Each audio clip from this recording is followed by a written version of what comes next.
どうしてかすみばかりこんな目に遭わなきゃならないんだ。生まれた時から心臓が悪くて、何度も何度も手術して大きくなってやっと穏やかに暮らせると思っていたのに、かすみはまだ10歳なんだ。ああ、できることなら変わってやりたい。なあ、森川くん、俺はどうしたらいいんだ。いちご農園を営む南野さんには一人娘がいる。だが、彼女は心臓が悪く、検査の結果、もう長くないと告げられた。大切な一人娘の余命宣告をされて落ち込む南野さんに、俺ができることは何もなかった。翌日、施設に入っている母を訪ねると、うなだれる俺に母は強く諭す。そして俺は彼女を救うことを決意した。俺ならできる。彼女を救える。そして、この後俺が起こした行動が、とんでもない奇跡を引き起こすことになる。俺の名前は森川達也、38歳。隣町のいちご農園で働いている。俺はもともと親元を離れて違う仕事をしていたのだが、訳あってそこを1年半前に辞め、実家に戻ってきた。そして、このいちご農園で約1年前から働かせてもらっている。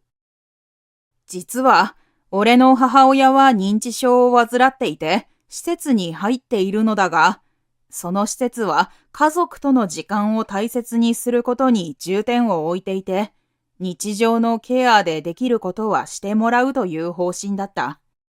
また、イベントなどがあるときには極力参加しなければならない。その事情を農園の主人の南野さんはよく理解してくれていて、普通はしてくれないであろう時間の融通を聞かせてくれていて、とても助かっている。南野さんの農園で、俺は約1年前から働かせてもらっている。たまたま求人広告に出ていたのを見つけ、その日のうちにアポも取らず突然訪問した。すいません、求人を見てきたんですが。おお、ありがたい。こんな若い人が来てくれるなんて思ってなかったよ。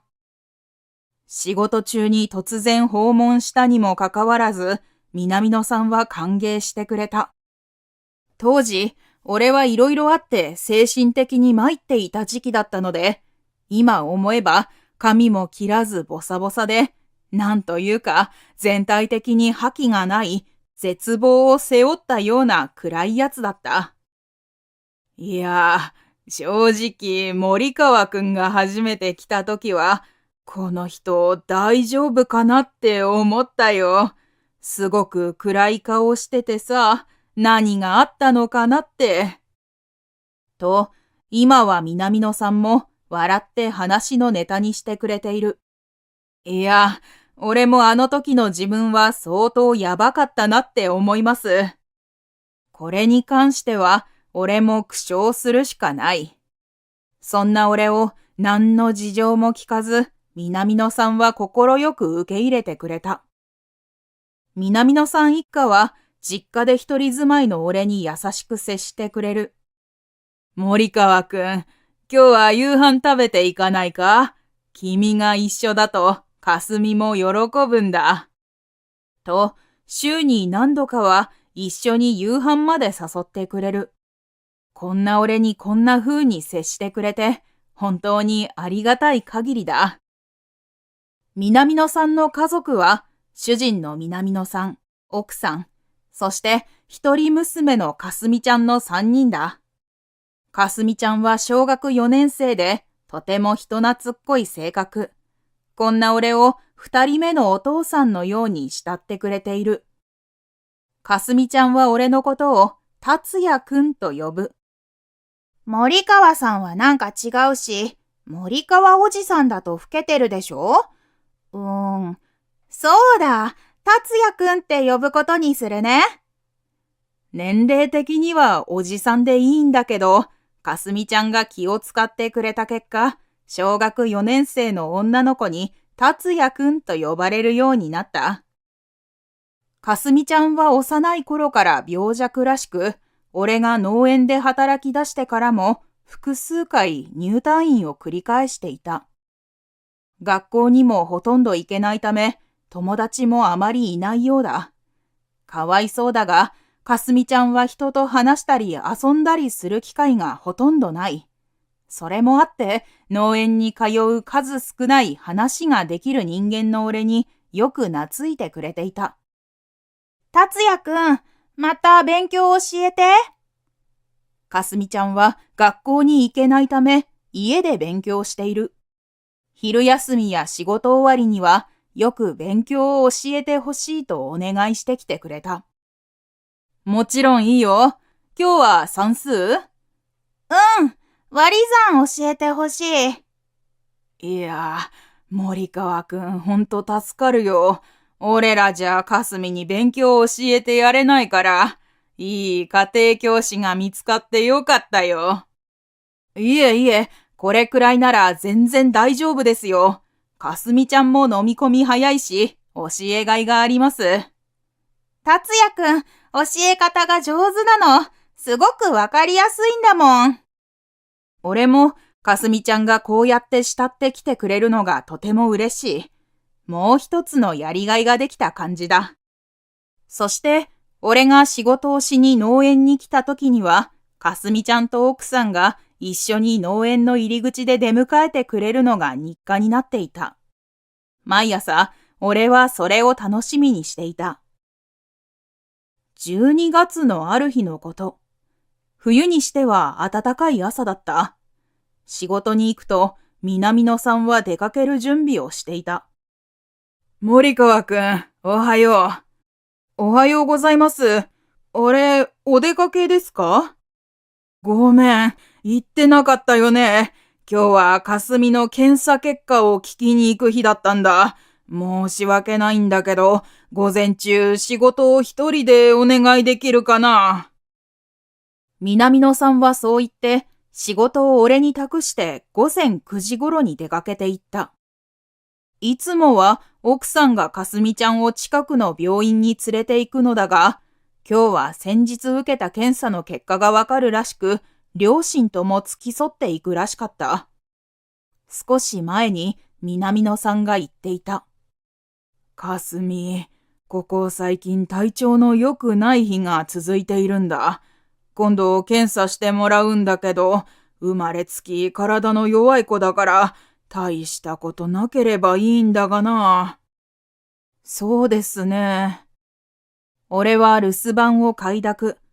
かすみちゃんに何もありませんようにと祈りながら仕事に取り掛かった。しかし、俺の願いは残念ながら叶わなかった。お昼を過ぎると、南野さんだけが帰宅してきた。その顔は見たことがないくらい暗く、何かをこらえたような表情を浮かべている。お疲れ様です。かすみちゃん、どうでしたか？俺が聞くと、南野さんは咳を切ったように泣き出した。南野さん？突然のことに俺は驚いた。まさか、かすみちゃんに何か？すると、南野さんは声を絞り出しながら俺に言った。かすみが、もう長く生きられないんだ。嘘だろ？え？それから先につながる言葉が出てこない。かすみは、生まれつき心臓が悪いことは前に言ったよね。前回受けた検査で小さい頃にした手術が成長段階でうまくいっていなかったことが分かって、このまま放っておくと、あとどれだけ生きられるかわからないって、早くて数ヶ月らしい。南野さんは震える声で教えてくれた。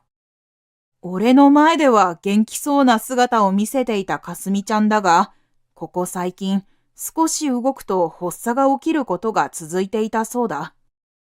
確かにここ最近かすみちゃんは顔色が少し良くなかったように思う。以前南野さんが教えてくれたことがあった。かすみは生まれつきの心臓の奇形を患っていて、難病指定を受けているんだ。幼い頃から手術を繰り返して、大きな手術もして、ようやく心臓の動きが安定したんだよ。それまで何度生死の境をさまよったか。俺たちも生きた心地がしなかったよ。ここ数年は調子が比較的良く、安定した生活を送っていたが、最近急に調子が悪くなり、日常生活もかなり辛かったようだ。そんな風には全然見えなかったです。森川くんには心配かけたくなかったみたいでさ、なるべく元気に振る舞っていたんだ。そうだったんですね。かすみちゃんは、俺がここで働き始めたばかりの頃に軽い発作を起こしたことがあった。その時、俺にまで心配かけたことを気にしていたらしい。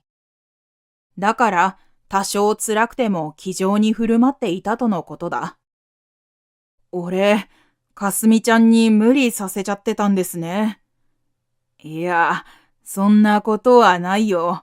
かすみがそうしたかったんだ。でも、今までこんなに発作が続くことはなかったので、精密検査を受けた結果、生後半年で受けた手術が、その時は良かったものの、成長していく段階でうまく適合せず、再手術が必要だと診断されてしまったそうだ。また、それが原因で肝臓など他の臓器にも影響が出ていて、根本治療をするためには、やはり手術するしかない。このまま放っておくと、いつ容体が悪化するかわからないと言われたらしい。南野さんは悔しそうに唇を噛みしめる。どうしてかすみなんだ？どうしてかすみばかりこんな目に遭わなきゃいけないんだ？かすみは生まれた時から心臓が悪くて、何度も何度も手術して苦しい思いをしてきて、やっと穏やかに暮らせると思っていたのに、かすみはまだ10歳なんだ。これから先の人生があるはずなんだ。今度発作が起きたりしたらどうなるかわからないのに。ああ、できることなら変わってやりたい。なあ、森川くん。俺はどうしたらいいんだ？どうしたらかすみが助かるんだ？俺は号泣する南野さんに何も言うことができなかった。かすみちゃんがそんなに悪いだなんて俺は思ってもみなかった。このままだとかすみちゃんがこの世からいなくなってしまう。考えたくもないことが脳裏をよぎった。かすみちゃんはそのまま入院することになり、奥さんはかすみちゃんに付き添った。南野さんは入院の支度をするために一旦帰宅したのだった。南野さんは病院に手術をお願いしたが、かすみちゃんのケースはなかなか珍しい症例らしく、日本にはあまり執刀できる医者がいないらしい。かすみちゃんが通う病院は地方有数の心臓病専門の病院なのだが、それでもすぐには手術はできないそうだ。手術をお願いしたくても執刀できる先生の予定が埋まっていて、早くても2年先だと言われたらしい。2年も待っていたら、かすみの心臓が持たない。しかし、海外で手術をするにも膨大なお金が必要で、かすみちゃんが渡航に耐えられるかどうかもわからない。説明を受ける南野さん夫妻には、絶望の2文字しかなかった。南野さんは、何かしてやりたくても何もできることがないんだ。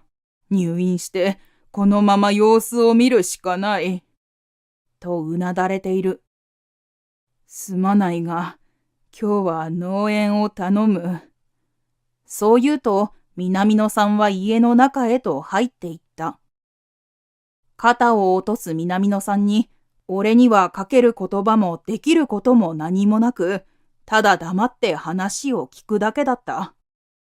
翌日、俺は休みをもらい、施設にいる母のもとを訪ねた。母は寝たきりの状態が続いていて、自分一人では体を起こすこともできない。母がいる部屋に入ると、母は背中を起こしてもらっていて、テレビを見ていた。顔色はいくらかいい。今日は調子が良さそうだ。俺は一緒にいた介護士さんに挨拶をし、持ってきた差し入れを渡した。それを受け取ると、介護士さんは部屋を出て行った。俺はベッドのそばの椅子に腰掛け、聞いているのかいないのかわからない母に向かって最近の出来事を話し始めた。ここへ来ると、こうやって近況報告をするのが習慣になっている。自然と俺は昨日の出来事について話していた。農園の南野さんの一人娘のかすみちゃん。生まれつき心臓が悪いらしくてさ、最近ずっと調子が悪かったらしいんだ。昨日検査の結果を聞いて、手術しないと、あとどれだけ生きれるかわからないんだって。南野さん、泣いてたよ。俺もショックだった。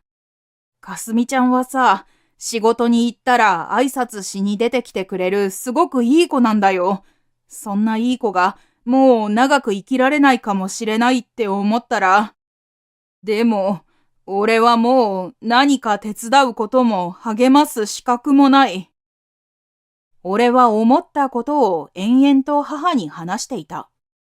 母は俺が話している最中、うなずくこともせず、ずっとテレビを見ていた。あんないい子が助からないかもしれないなんて信じられないよ。俺が話し終わると、母は振り返って俺を見た。母とこうして正面で向き合うのは久しぶりな気がする。達也はどうしたいの？母が突然俺に投げかけた。こんなにはっきりとした母の声を聞くのも久しぶりだ。達也はどうするつもりなの？黙って見守るだけなの？お父さんが亡くなった時、後悔してたんじゃないの？俺は母の投げかけに何も答えられなかった。俺は、うまく言葉が出てこない。母は続ける。達也、お父さんが亡くなった時にどうして助けてやれなかったのかってあんなに後悔してたじゃない。また同じことを繰り返すの？俺は黙って聞いている。父が亡くなった時のことを思い出す。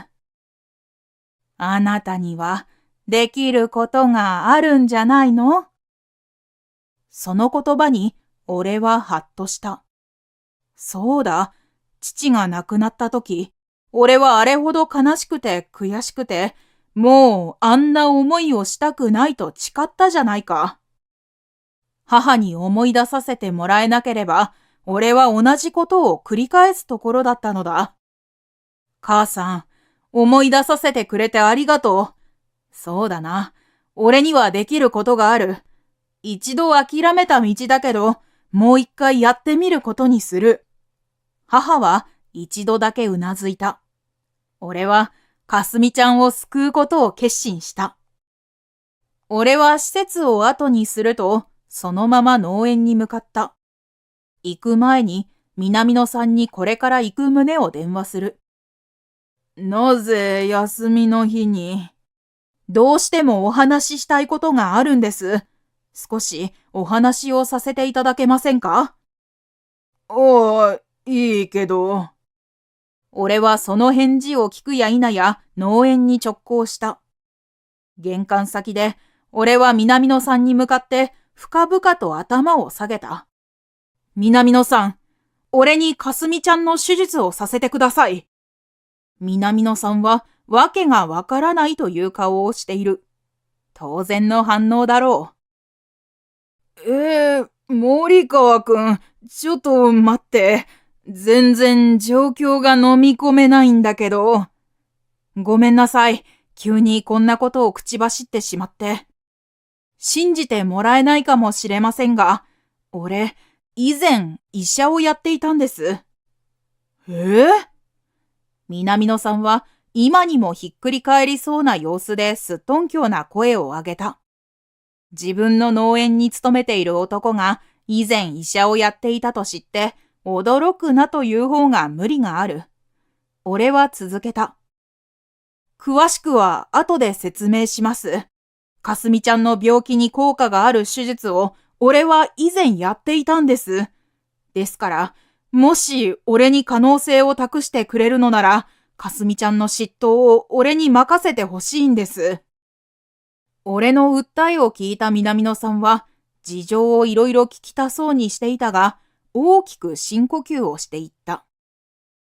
森川くん、君には聞きたいことがたくさんある。でも全部後だ。もしその話が本当なら、かすみが少しでも助かる見込みがあるのなら、手術をお願いしたい。俺と南野さんはうなずき合うと、かすみちゃんが入院している病院へと急いだ。病院に着くと、受付で院長への面会をお願いし、手短に事情を話すと、詳しく聞きたいということで、院長に会うことができた。突然押しかけて申し訳ありません。いえいえ、私もたまたま予定が空いていたからよかったです。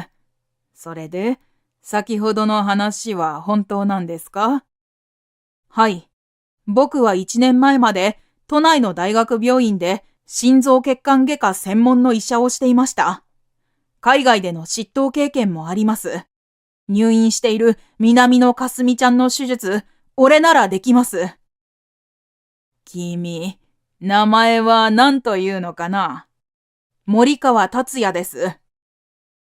俺の名前を聞いた院長は大きく目を見開いた。本当か？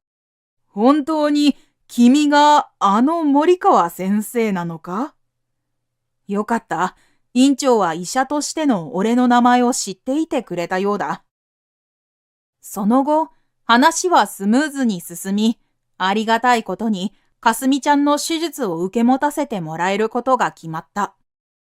かすみちゃんの病状についての詳しい説明は、改めて現在の担当医から話をしてもらえることに。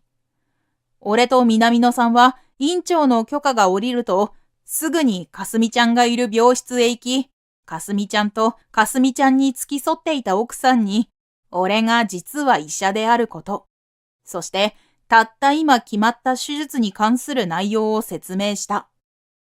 二人ははじめすごく驚いていたが、かすみちゃん、俺が絶対助けるから、絶対良くなるから安心して。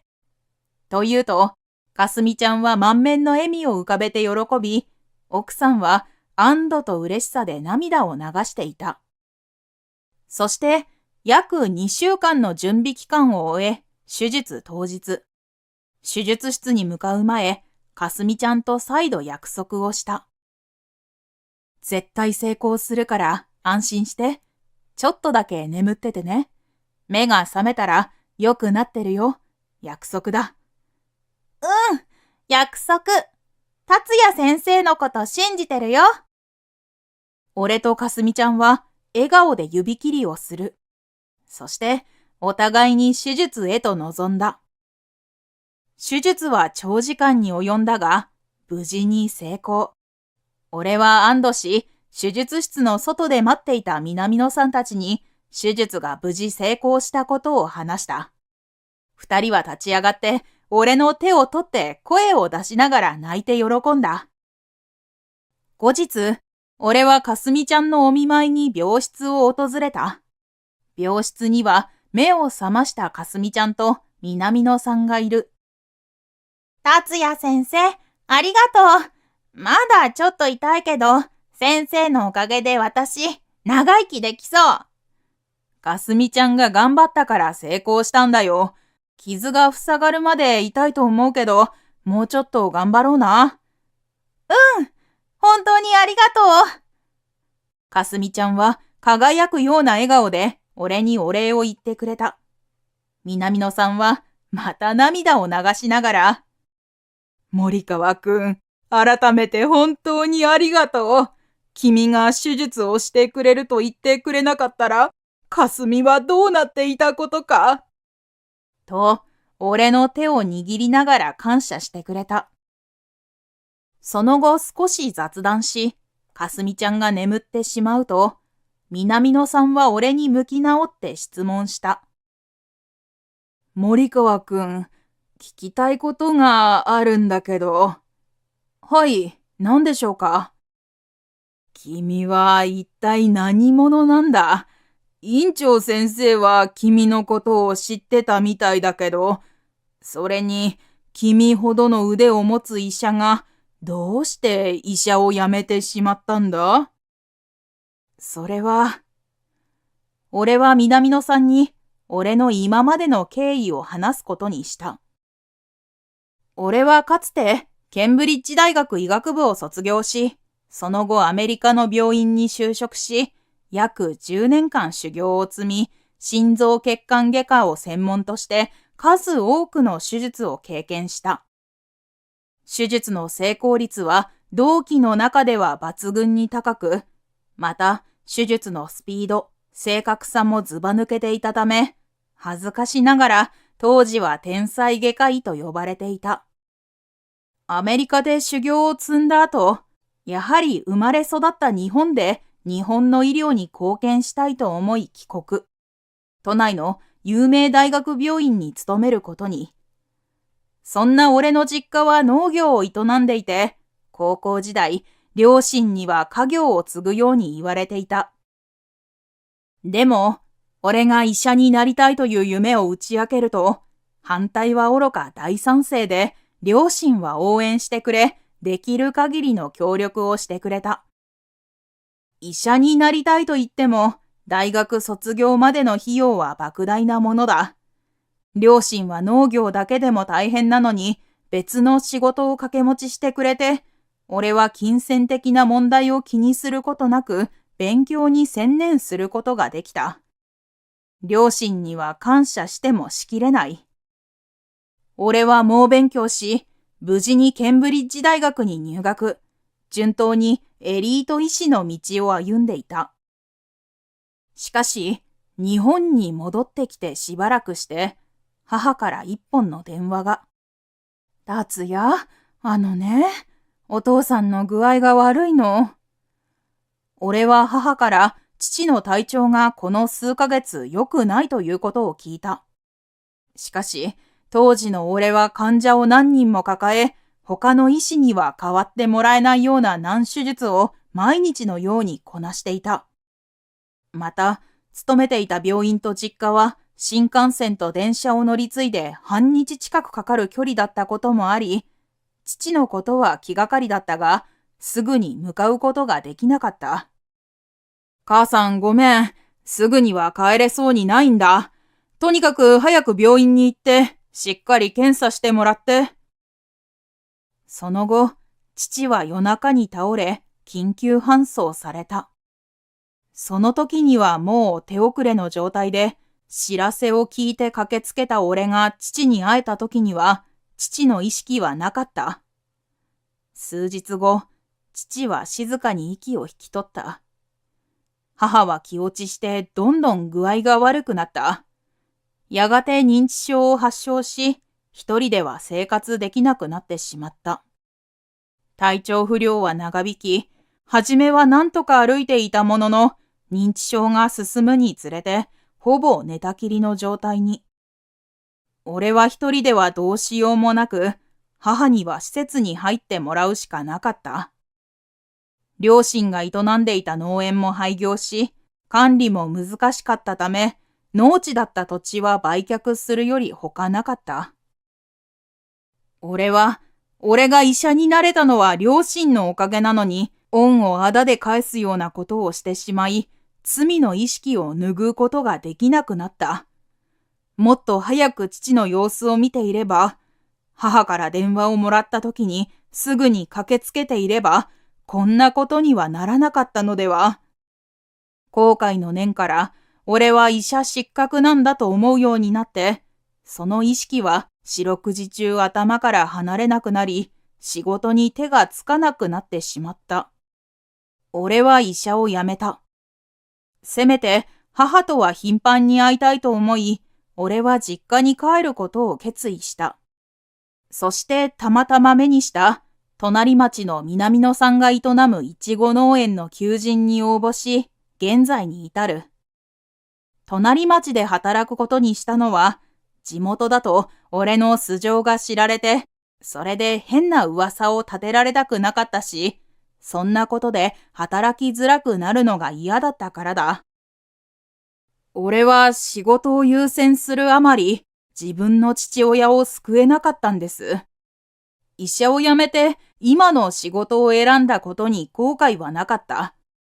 でも俺のこと、家族みたいに接してくれるかすみちゃんを見捨てることはできなかったんです。話し終えると、南野さんは俺に微笑みかけた。辛い過去を話してくれてありがとう。森川くんが今回かすみを救ってくれたこと、きっとお父様も喜んでくれていると思うんだ。親っていうのはいつも子供のことを考えているものだからさ。きっとご両親は世襲が多い農家でありながら自分の夢を持ってそれを叶えてたくさんの患者さんを救う森川くんを誇りに思っていると思うよ。並大抵の努力じゃできないことだ。君は十分立派だよ。南野さん、ありがとうございます。医者として生きることを自ら決意して辞めたのに、今回かすみのために君は動いてくれた。森川くん、本当に君は医者を辞めて後悔はないのか？君には救える患者さんがまだまだたくさんいると思う。俺は、君だって考えに考えて今の道を選んだんだと思う。でも、こうやってもう一度患者を助けることができた。正直、うちの農園でこの先もずっと働くのはあまりにもったいないんじゃないかと思うんだ。俺は黙って南野さんの話を聞いている。もう一度医者として生きる道を考えてもいいんじゃないかと俺は思うよ。南野さんは優しい眼差しで俺にそう言ってくれた。医者という仕事にはすごくやりがいを感じていた。でも、両親を悲しい目に遭わせてしまったのに。その時、俺の背後から可愛らしい声が聞こえた。達也先生、もうかすみの病気見てくれないの？いつの間にかかすみちゃんが目を覚ましていたのだ。え？これからもずっと達也先生がかすみの病気を見てくれると思ってたのに。かすみちゃんはがっかりした様子だった。森川くん、いや、森川先生、もしよかったら、これからもかすみの面倒を見てやってくれないだろうか。君のような頼れる先生にお願いできたなら、こんなに嬉しいことはないよ。俺の目から一筋の涙が伝う。俺は父を救えなかったことで、今まで自分を責めてばかりだった。こうして自分を頼りにしてくれて、優しい言葉をかけてもらえたのは久しぶりだな。涙は止めどなく、俺の方を濡らし続けていた。その後、俺はしばらく考える時間をもらい、最終的に再び医者として生きる道を選んだ。かすみちゃんの手術をしたあの病院に応募すると、すぐに院長から電話がかかってきた。森川先生なら即採用です。明日からでも来てくれて構わない。ありがとうございます。いや、明日からはちょっと、来月からお願いします。こうして、あっという間に採用が決まったのだった。南野さんに自分の決断と、あの病院で働くことになったことを伝えると、まるで自分のことのように喜んでくれた。もちろん、かすみちゃんもだ。病院で院長は、それはもう大歓迎。周りのスタッフともすぐに馴染むことができた。そして、かすみちゃんの担当医に任命され、日に日に良くなっていくかすみちゃんを見れることがとても嬉しい。かすみちゃんは当初に比べるとすごく元気になったと思う。またもし何かあっても、俺は全力でかすみちゃんを助けるつもりだ。今でも病院が休みの日には南野さんのいちご農園を手伝いに行っている。南野さん一家は相変わらず俺のことを家族のように接してくれる。南野さんは俺に感謝していると言ってくれたが、俺の方こそ南野さんたちに救われている。この恩は忘れず、俺にできることで感謝の気持ちを返していけたらと思う。母にも俺が再び医者の道を選んだことを報告した。母は、よかったね。達也が本当にしたいことができて、お父さんも喜んでいるよ。と言葉をかけてくれた。その言葉を聞いて、俺はまた泣きそうになった。失って初めて、俺は自分にとって大切なものが何なのか気づくことができた。その大切なものを二度となくさないように、俺はこれからも誰かの大切な家族を一人でも多く救えるよう、医者として奮闘していく。ご視聴ありがとうございました。下のチャンネル登録ボタンからチャンネル登録をお願いいたします。グッドボタンや動画の感想コメントもお待ちしています。それではまた次の動画でお会いしましょう。